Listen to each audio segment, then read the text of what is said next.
Alors, moi, j'ai pas de présentation à vous faire, donc vous allez pouvoir vous reposer les yeux pendant quelques dizaines de minutes. Voilà, moi, je suis le président de Ciel Mélusin, qui est un club basé à Lusignan, à l'ouest de Poitiers. Alors, comme la plupart des clubs, on ne fait pas encore du radioastronomie ni de spectrographie. On fait des observations pour les activités classiques d'un club. Euh, on fait également, comme c'est la vocation de la plupart des clubs d'astronomie, du travail de vulgarisation auprès des enfants, d'écoles, aussi des collégiens. C'est une activité qui est très importante dans la vie d'un club, parce que ça permet de vulgariser notre activité aussi. On est des clubs scientifiques, on est des associations qui travaillent sur des bases scientifiques. Donc, ça participe aussi, comme l'astronomie, à l'intersection de beaucoup de domaines, de ce travail de vulgarisation. Donc, c'est pour ça, dans le club, on a eu en fait l'idée de créer une exposition sur la Lune et sur l'éclipse de Lune à l'approche de la prochaine éclipse de fin juillet, le 27 juillet. Donc, plutôt que de faire une exposition que pour nous, comme ça représente pas mal de travail, donc l'idée était de faire l'exposition, puis d'en faire profiter les clubs à proximité. Donc c'est pour ça qu'on a répondu à un appel de la région pour faire l'exposition sur l'éclipse lunaire et après d'en faire plusieurs exemplaires pour les distribuer au club. Donc plutôt que de vous présenter les panneaux, je préfère vous les envoyer par la poste, comme ça vous les avez directement. Mais aussi parce que c'est pas complètement terminé, donc je peux pas aujourd'hui vous montrer le contenu de ces panneaux. Alors, vous attendez bien sûr à la thématique de l'éclipse, à l'explication du phénomène, etc., des couleurs, des calendriers de l'éclipse, etc. Donc voilà en gros. Et l'idée, alors, c'est que le club récupère les adresses des différents clubs, et puis après, on vous expédie les panneaux par la poste. Voilà, en gros. Alors, pourquoi on fait ça? Le plaisir d'offrir, bien sûr, puisqu'on c'est notre vocation aussi, c'est d'aller vers le public. Et aussi parce que voilà, on est soutenu par la région Aquitaine, par Mendes France pour ce projet qui est financé par la région. Voilà en gros, donc si vous avez des questions, peut-être Eric, si tu as peut-être des précisions à apporter, sachant que Mendes France a également participé à aussi bien Oui, donc là, dans l'idée, c'est bien de fournir un support, on va dire, pédagogique pour vous, parce que je suppose que la plupart d'entre vous vont faire une observation lors de l'éclipse, hein, le 27 juillet prochain. Donc, pour parler plus facilement du phénomène, c'est vrai que d'avoir un support, ça peut être intéressant. Dans le passé proche, donc il y a eu le passage de Mercure devant le Soleil, c'était en mars 2016, 15, 17, le dernier, hein, si je ne me trompe pas d'année. Donc à cette occasion-là, il y avait une expo de l'Observatoire de Paris qui avait été diffusée, mais uniquement en version numérique, et j'avais proposé à certains de la tirer, parce que, en fait, une expo comme ça, si on la tire chacun de notre côté, c'est hors de prix. Faire un seul tirage, c'est très très cher. Et dès qu'on passe à 2 ou 3 tirages d'un seul coup, donc les frais d'impression baissent, mais de façon gigantesque. Et donc c'est pour ça que là, de proposer donc une exposition Si on peut l'attirer donc pour 10 clubs, 15 clubs, c'est vraiment plaisir parce que ça fait une expo au niveau de son coût de fabrication qui devient faible. Et par cette subvention régionale, on peut le supporter et donc la proposer. Voyez. Donc dans l'idée, en fait, il y a quelque temps, c'était de la fournir dès aujourd'hui, mais n'ayant eu pas de réponse de qui réellement était intéressé, parce que là aussi, il ne s'agit pas de faire des tirages pour rien. Hein, et en plus, d'autre part, on a pris du retard dans la réalisation. Donc là, aujourd'hui, elle n'est pas prête, mais elle va être dans les semaines à venir, très très prochainement. Donc l'idée, voilà, c'est de définir qui est intéressé et donc de prendre à notre charge donc, les frais d'expédition. Donc ça se présente sous forme de bâches qui font 70 cm par 100, donc assez grand, pas trop petit. Hein. Qu'est-ce que c'est 70 par 100? À l'entrée, vous avez vu l'exposition Soleil et nous, donc on en dira aussi deux mots. Là, ce sont des panneaux de 80 par 120. Vous voyez, c'est juste un petit peu plus petit. Voilà. Donc la bâche, c'est la même chose. Donc ça s'accroche sur des grille-beaubourgs ou des murs. Voilà, ça se roule. Donc quand une fois stocké, ça prend très peu de place. C'est très léger. Et il y aura donc 6 panneaux. Voilà. Donc on va lister. Hein, et puis voilà l'idée. Il n'y a pas de problème pour les clubs étrangers. Vous êtes des amis. Non, parce que le financement est régional. C'est nous qui avons le financement. Après, on a une diffusion, donc majoritairement sur les clubs régionaux, mais les clubs voisins, les territoires voisins, il n'y a aucun problème. C'est dans la liste de diffusion de clubs de proximité. Donc, il n'y a pas de souci. Aucun souci là-dessus. Voilà. Donc, dans l'ex... Ben oui, non, mais de toute façon, il y a une aberration sur le découpage. On aurait plus été dans la même région que autre chose.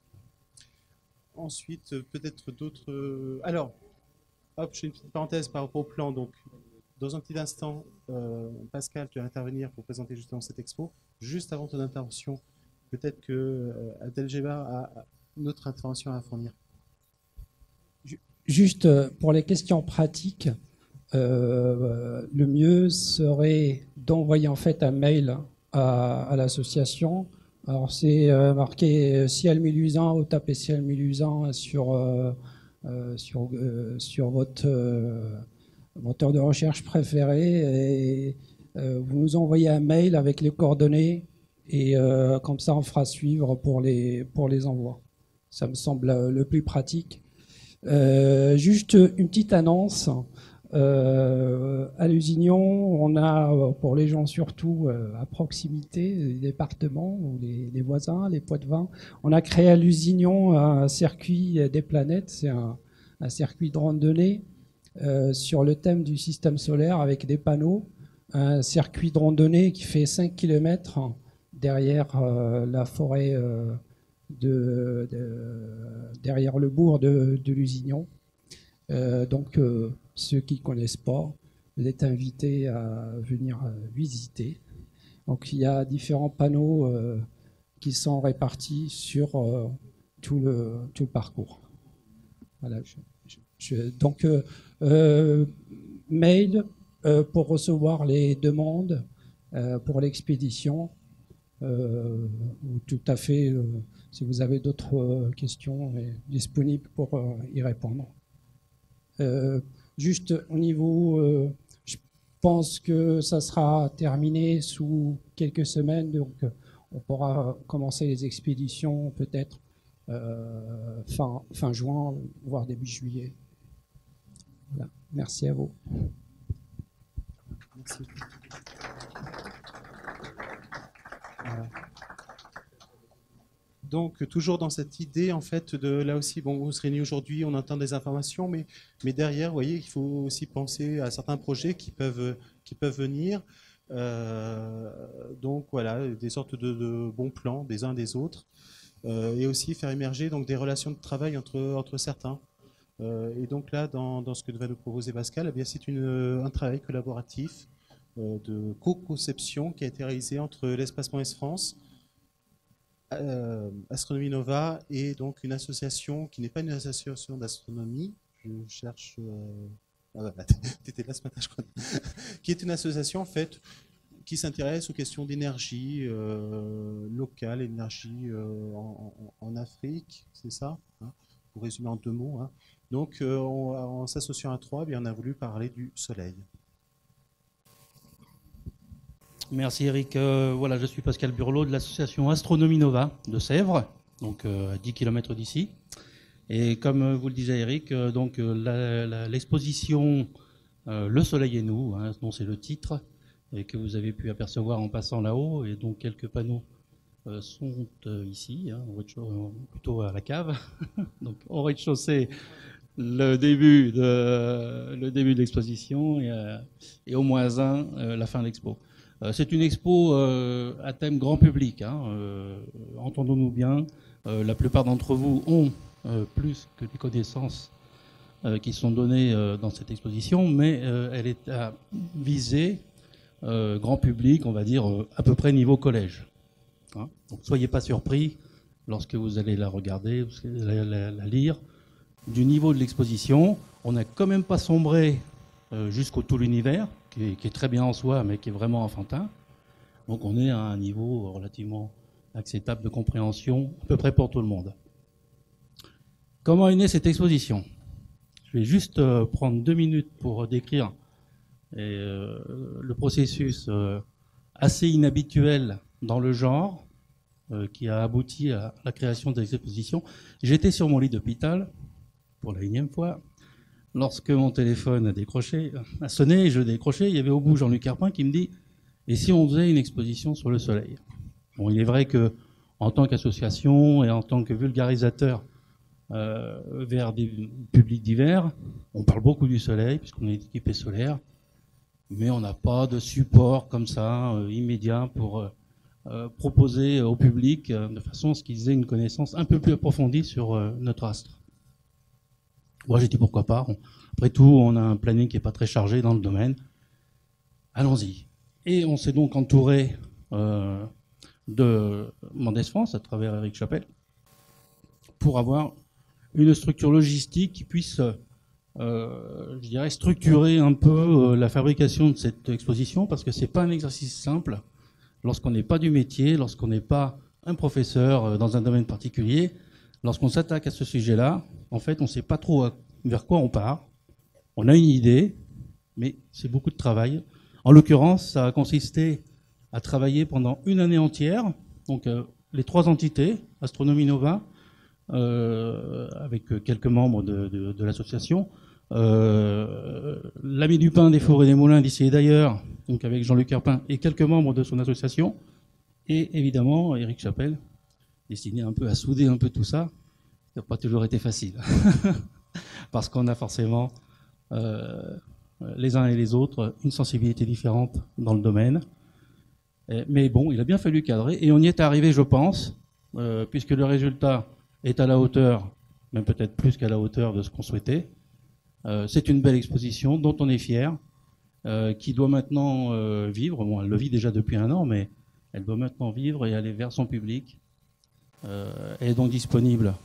Il suffit de contacter Eric pour avoir sa disposition. Et voilà. Voilà ce que j'avais à dire. J'essaye de ne pas oublier quelque chose. Alors, dans cette thématique, vous avez remarqué, il y a 11 panneaux d'information, plus le panneau du titre. Donc on essaye en fait, à travers cette exposition, de balayer un peu tous les domaines concrets liés au Soleil. On commence évidemment par la position du Soleil dans l'univers, dans notre galaxie, mais on s'y attarde pas trop, on n'est pas trop scientifique, on explique un peu le fonctionnement du Soleil. On a quelques quand même notions d'énergie, quelques notions aussi de protection du rayonnement solaire qui permettent qu'en fait on soit en vie sur la Terre. Hein. Et ensuite, on développe quelques aspects de l'énergie dont on peut disposer grâce au Soleil et ses différentes façons de l'exploiter. Et on finit par, en gros, en passant par la biodiversité évidemment, par la biomasse, etc. Et on finit par l'observation. Voilà. Purement amateur. Comment les amateurs peuvent observer le Soleil, les précautions à prendre, et évidemment les observations professionnelles qui sont réalisées à travers les grands observatoires que l'on connaît et évidemment les satellites. Voilà. Donc cette exposition, je vous invite à y jeter un coup d'œil si vous ne l'avez pas déjà fait. Voilà. Ça vous permet de voir ce que l'on peut réaliser avec un peu de travail, sans compétences particulières, mais avec quand même pas mal de boulot, parce que ça a été, je ne veux pas dire de bêtises, mais on s'est réunis 20 fois. Donc, oui, je peux le dire parce que, en fait, on a eu autant de réunions consacrées à l'Expo Soleil que sur une année, quoi. Donc, on s'est réunis 20 fois pour réaliser cette exposition. Et bien sûr, évidemment, en dehors de ça, il y a eu du travail personnel. On a travaillé en réseau, donc on a réussi à avoir des documents communs sur un fichier, on a pu, dans un dossier, on a pu partager comme ça, de façon à aboutir. C'est pas simple, mais c'est possible. Voilà. Merci Eric. Merci Jean-Luc. Juste un petit mot pour terminer. J'en profite d'avoir le micro. Bon, c'est peut-être un petit peu... Nova organise depuis quelques années les Astronovades. Donc, elles sont situées maintenant en septembre. Plutôt, c'est en fonction de la Lune en fait. C'est un petit rendez-vous entre astronomes amateurs, sous le signe de la convivialité, qui se passe très très bien. Pour ceux qui sont dans la salle et qui ont vécu les Astronovades, ils peuvent vous le dire. Cette année, ce sera donc toujours à la Bussière, les 7, 8 et 9 septembre. C'est sur réservation, et pour ça, il faut que vous vous rendiez sur notre site, donc astronomie-nova.fr, où vous pouvez également accéder par ciel et espace, AstroSurf. Vous allez tomber sur un document qui vous fera un descriptif, qui vous donnera le descriptif, et à la fin, si vous le souhaitez, vous inscrire, il reste encore des places. Voilà, je vous remercie.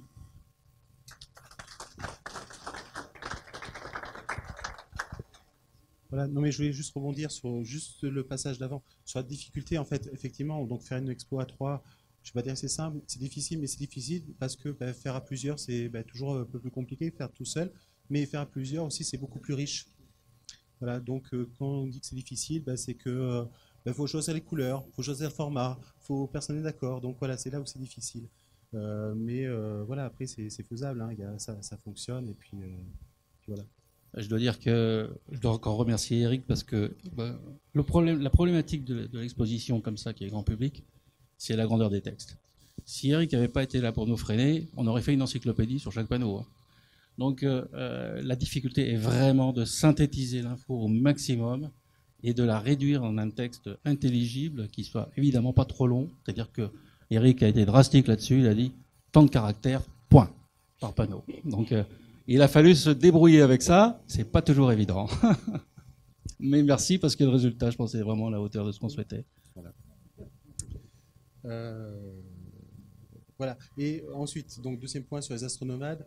Donc, au niveau de vos actions que vous pouvez mener, n'hésitez pas là aussi à m'en informer, parce que moi je suis pas forcément au courant de tout. C'est pas parce que je suis là que je vais tout savoir. Des fois, il y a des choses qui se passent à 2 km, je ne sais pas. Donc, n'hésitez pas à m'envoyer un mail en disant voilà, on organise ça. Alors, dans ce message-là, écrivez-moi plutôt en texte qu'en envoyant une image. Tout simplement, je vais vous expliquer la démarche qu'il y a derrière. C'est que moi, à partir de ce texte-là, je peux faire rapidement ce qu'on va appeler un billet sur notre site internet. Alors que si tout le document est en image, moi, je ne peux pas faire un copier-coller sur l'image. Donc, ça me demande un travail. Alors qu'un copier-coller, ce n'est pas de travail. Voilà. Donc, n'hésitez pas à fournir plutôt du texte. Alors, l'image peut accompagner, mais des fois, je reçois des documents. C'est une affiche qui est une image. Donc moi, il faut que je retape la date avec des erreurs possibles. Donc voilà, et quand c'est moi qui retape, c'est ma responsabilité d'avoir créé l'erreur. Donc voilà. Ensuite, il y a une plateforme régionale qui est en train de se créer depuis maintenant 2 ans, qui s'appelle Écosciences. Là, effectivement, je vais mettre de côté un instant. Donc c'est une plateforme régionale, donc Nouvelle-Aquitaine, qui va se développer dans d'autres régions. Je ne sais pas si dans la région centre, elle est opérationnelle. Lié, oui, au centre de culture scientifique. Donc, ça doit Écosciences, région centre, ça doit s'appeler. Donc, n'hésitez pas à publier. N'hésitez pas à publier donc, sur ce support-là. Ensuite, de toute façon, toutes les opérations régionales ont une sorte d'obligation de publier sur ce support. Donc, faites de la science et autres. Et qu'est-ce que je voulais ajouter d'autre sur la communication voilà, n'hésitez pas à échanger. Moi, voilà, quand j'ai les infos, j'essaie de les transmettre. Mais il faut des infos. Donc on a, je crois, un peu d'avance, très bien. Et on parlait un peu de promotion. Voilà. Alors, est-ce qu'il y a des annonces à faire passer? Ce n'est pas les petites annonces non plus, mais voilà, sur des opérations en cours sur l'année ou des rendez-vous prochains. Alors, bien sûr, bon, rendez-vous de l'été, c'est l'éclipse de lune le 27 juillet. En même temps, ce sera l'opposition de Mars. Donc là aussi, au niveau de la confusion du grand public, il va falloir faire attention. Car déjà depuis 2003, on nous annonce que la Lune est aussi grosse que Mars. Bon, donc là, ça va, je pense, encore renforcer la confusion, comme la Lune sera rouge et Mars. Enfin, voilà, donc il faudra faire attention à ces côtés médiatiques. Ensuite, et plus les lunes bleues, rouges, vertes, de toutes les couleurs. Bon. Même si les couleurs des lunes sont intéressantes à développer, parce que derrière, historiquement, il y a des choses à raconter. Hein. Ensuite, une des étoiles, mais ça, c'est des classiques. Donc voilà, en dehors de ces classiques-là, est-ce qu'il y a des opérations donc en cours pour l'été, l'automne ou l'année à venir?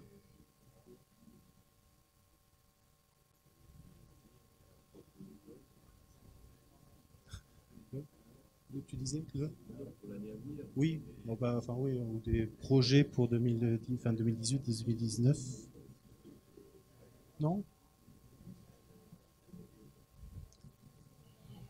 Alors, hop. Tout le monde, bien sûr, a pris ce petit flyer. C'est quoi? C'est quelque chose de très intéressant.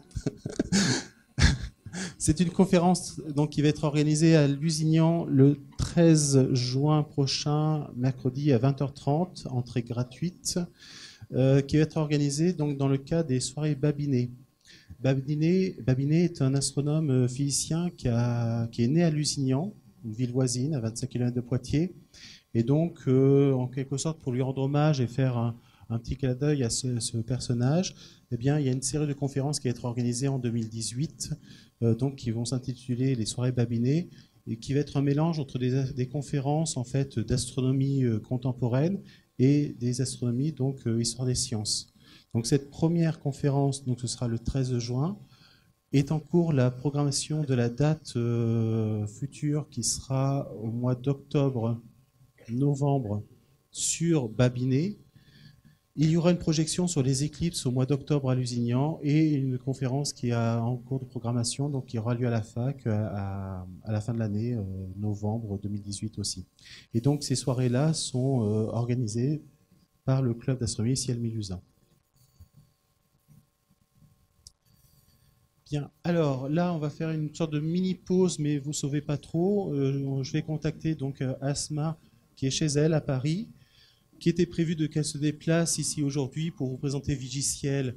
Mais compte tenu des grèves, voilà, c'était un peu hasardeux. Donc, on a fait un compromis de faire ce qu'on appelle un Skype, une visioconférence. Donc là, le temps de quelques minutes, on va dire qu'on est prêt, qu'on est OK, et on va faire les connexions nécessaires. Voilà.